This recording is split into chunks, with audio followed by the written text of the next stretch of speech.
Dans 30 minutes, à notre antenne, Les Trois Cloches, une nouvelle émission qui sera divertir tous les téléspectateurs friands d'histoire. CFTM, Canal 10 à Montréal, 9 heures.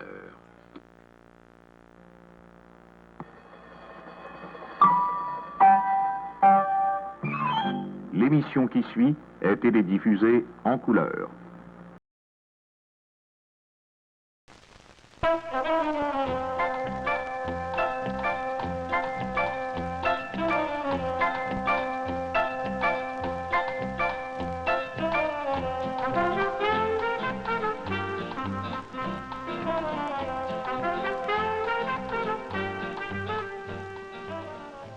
S'il était né aux États-Unis, par exemple, en toute probabilité, il connaîtrait déjà, en son genre, une carrière internationale. Ce qui ne veut pas dire qu'il ne la connaîtra pas un jour, n'est-ce pas? Jean Coutu. Jean, comment se fait-il que, après avoir connu de si belles maisons, des terrains magnifiques, etc., tu te retrouves en appartement? Une excellente question, Paul. Oui, effectivement, j'ai eu, au cours de ma vie, quelques maisons. J'ai habité différentes maisons que j'avais fait construire. La dernière, ça se trouvait à Saint-Donat, dans le nord, près du lac Archambault, sur les bords du lac, effectivement. Et disons que j'avais fait moi-même les plans, les préliminaires, et je l'avais décoré moi-même entièrement. C'était assez joli, bien agréable. Mais au bout de 3 ans, je sais pas, je me suis lassé de voyager, automatiquement partir le vendredi soir, me rendre à Saint-Donat, beau temps, mauvais temps. Je sais pas, à un moment donné, j'ai décidé de tout vendre. Bateau, maison et tout le reste. Et mon optique a changé, disons, je me suis dit, il serait peut-être préférable pour moi de me construire une maison plus près de Montréal, que j'habiterais hiver, été, enfin les 4 saisons, et situer un endroit qui me ferait profiter également de la campagne, et en étant tout près de la ville. En attendant cette maison, tu te retrouves en appartement? En appartement, oui. Au fond, j'avais, que te dire, immigré ici pour 1 an ou 1 an et demi. Finalement, ça fait 5 ans que j'y suis. Tu t'y trouves bien? Ben, mon Dieu, je m'y trouve pas trop mal, parce que j'y suis jamais. Je pars le matin, je reviens le soir. Au fond, c'est un endroit, c'est un pied à terre, c'est pour vraiment dormir, me reposer. Mais c'est très bien chez toi, c'est très chaud. D'abord, les meubles sont beaux. Est-ce que tu as un goût particulier pour l'espagnol? C'est un hasard. Lorsque j'ai pris cet appartement, naturellement, c'était vide. Et c'est des appartements confortables, mais très froids. Alors j'ai pensé acheter des meubles un peu de style afin de lui ajouter un peu de chaleur. Maintenant au mur, tu as de très belles toiles. Est-ce que c'est parce que tu n'as pas oublié tes années ou ton année aux Beaux-Arts? C'est juste, oui, effectivement, aux Beaux-Arts, j'ai passé de 3 ans, régulièrement 1 an et demi, et ensuite, ce qui fait partie des 3 ans, l'autre année et demie, ben là j'ai commencé à faire du théâtre chez les Compagnons, alors j'allais aux Beaux-Arts quelques fois, moins souvent. Voyons donc ces toiles. Oui, ben, on pourrait peut-être commencer par un type... Dans ta chambre? Dans la chambre, il y a un moule-stock, il y a un nu, et j'avoue que j'ai jamais bien aimé les nus. J'en ai vu de plusieurs peintres. Et lorsque j'ai vu celui-là, qui était à l'exposition à l'Université de Montréal, à une exposition il y a quelques années, j'étais vraiment frappé parce qu'il a quelque chose de différent des autres. Et une chose que je trouve assez exceptionnelle, c'est qu'on ne voit pas la figure de la personne qui a posé. C'est l'essentiel du nu. C'est l'essentiel du nu. Et faisant face, n'est-ce pas, et faisant face au nu, tu as ce très beau Cosgrove. Oui, et faisant face au nu, j'ai un Cosgrove qui était aux Beaux-Arts, au moment où il était professeur, au moment où j'étudiais. Alors j'ai acheté de lui 2 toiles. Ce paysage formidable, d'ailleurs les 2 sont des paysages, un plus grand et l'autre un peu plus petit. Oui. Et puis Ayotte, ben, j'ai quelques toiles, j'ai 3 toiles d'Ayotte. J'ai une petite cabane à sucre qui est assez amusante. Et... ce paysage du Nord? Oui, un petit paysage. Entre parenthèses, excuse-moi de t'interrompre. Dans le coin de ta chambre, il y a toute cette série de valises. Es-tu toujours prêt à partir? J'aime beaucoup les voyages, Paul. Et depuis quelques années, j'ai pris cette habitude de voyager au moins 2 fois par année. Alors les valises sont Oui, là, oui. toutes prêtes? Oui, parce que d'abord, pour une excellente raison, c'est qu'il n'y a pas d'autre place pour les loger Et aussi, ça t'entretient dans cet esprit de voyage. de départ. La photographie de Jouvet est très, très belle. C'est un souvenir, Paul, lorsque je tournais sur demande à Hollywood, une émission qu'on voyait ici sur les ondes, à la télévision. Oui. J'ai rencontré des amis là-bas, un ancien producteur, Lucas, qui avait travaillé avec Guitry et Jouvet. Et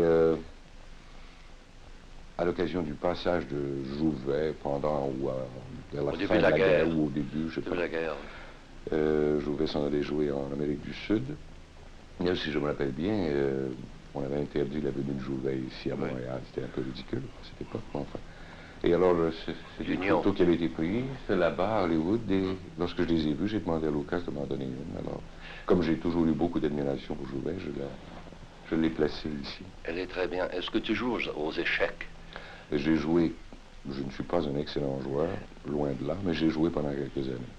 Oui. Ça me faisait passer le temps et ça me faisait oublier un tas de choses qui m'embêtaient. Oui, c'est un excellent exutoire.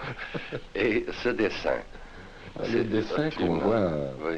en dessous du portrait de Jouvet, m'a été offert par ma fille, Angèle, qui s'amuse depuis quelques années comme ça. A-t-elle fait les beaux-arts? Non, pas du tout. C'est mis à dessiner comme ça. Elle travaille très, très bien. Alors c'était un cadeau de fête qu'elle m'avait offert. Ce qui est étonnant chez toi, c'est qu'on n'y voit pas la série des prix Nobel. J'avoue que, disons, pour être bien franc, je ne me suis pas laissé prendre. Mais d'autre part, beaucoup plus sérieux, ces livres, cette collection Teilhard de Chardin. De Teilhard de Chardin. Est-ce que véritablement tu lis Teilhard de Chardin? J'avoue que j'ai, pour être bien franc, j'ai acheté la collection avec beaucoup d'intérêt. J'ai lu quelques volumes, mais pas en entier. C'est Parce déjà que je crois que beaucoup. c'est presque impossible de les lire en entier. Il faut prendre un passage ici et là, parce que c'est très, très obscur, C'est hermétique. très compliqué. D'autre part, on voit de très belles aquarelles de Marc-Aurèle Fortin. Oui, celle-là, la maison canadienne avec l'immense arbre, m'a plu énormément. Je sais pas, c'est un paysage typiquement canadien. Et je sais pas, ça fait très chaud, ça fait très agréable. C'est peut-être un rêve aussi, ça fait partie disons, d'un de mes rêves, de posséder peut-être un jour une maison dans un beau grand champ comme ça. Et l'autre? L'autre, je l'ai acheté parce qu'il est complètement différent comme style et il me plaît beaucoup aussi. C'est très campagnard, c'est très aéré. Et cette sculpture qui est entre les deux? C'est une sculpture de Bessner, Mhm. très moderne, très élancée. Les lignes sont très belles, enfin je l'aime beaucoup. Bessner est un gars très sérieux d'ailleurs, qui fait de très belles choses et qui, d'ailleurs Paul, tu as trouvé ce que ça représentait facilement, 2 hérons. Est-ce que parfois tu n'as pas le désir de dessiner ou de peindre? De peindre, non. De dessiner à l'occasion, très rarement, je l'avoue. Et As-tu des choses de toi ici? non, j'ai rien de moi ici. Pourquoi? Je sais pas. Je pense que ma mère, chez elle, a quelques dessins que j'ai faits lorsque j'étais étudiant aux Beaux-Arts. Moi, j'ai rien gardé et j'amasse pas beaucoup de souvenirs de moi, ou photos, ou critiques, ou des choses comme ça. Je n'ai pas ce qu'on appelle le scrapbook. Non, Enfin, je te comprends très bien, je n'ai jamais fait ça de ma vie. Tu dis que tu n'as pas de scrapbook, mais pourtant tu gardes ces 2 masques? Oui, peut-être un souvenir Souvenirs particulier, disons. des compagnons? Des compagnons de Saint-Laurent. Montre-les-nous tes masques, s'il vous Ça plaît. date de quelques 22 ou 23 ans. Alors voici un, c'est le masque de Géronte que je portais dans les fourberies de Scapin, de Molière. C'est amusant à voir parce que ça... Mets-le. Oui, ça va être très joli. Ah ouais, oh mon Dieu, oui. Alors ça pouvait permettre un tas d'expressions tristes ou Enfin. Et tu les gardes? Et je les garde en souvenir, oui. Ces deux masques, celui-ci est d'Argante, le compère de l'autre, dans la pièce. Alors j'ai joué avec ces masques-là pendant, je sais pas, peut-être 75 représentations. Et ça avait été fait en papier mâché, comme on dit, par Jean de Belleval, qui était un étudiant en beaux-arts, qui avait fait à l'époque plusieurs décors et costumes pour les compagnons. Alors je ne sais pas, j'ai adoré jouer avec des masques à la scène. Alors c'est symbolique pour toi. C'est symbolique.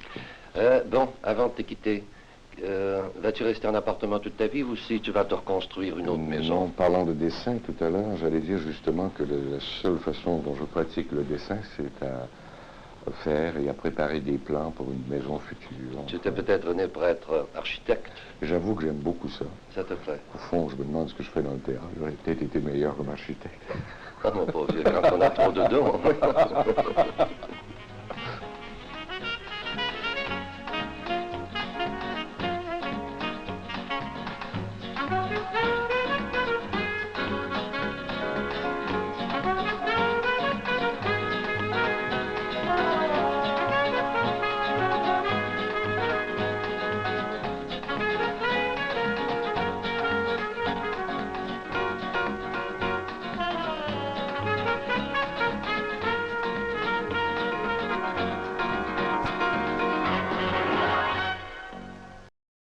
Ici Télémétropole. Cette émission est une gracieuseté du sachet personnel de Normand Delu. Normand.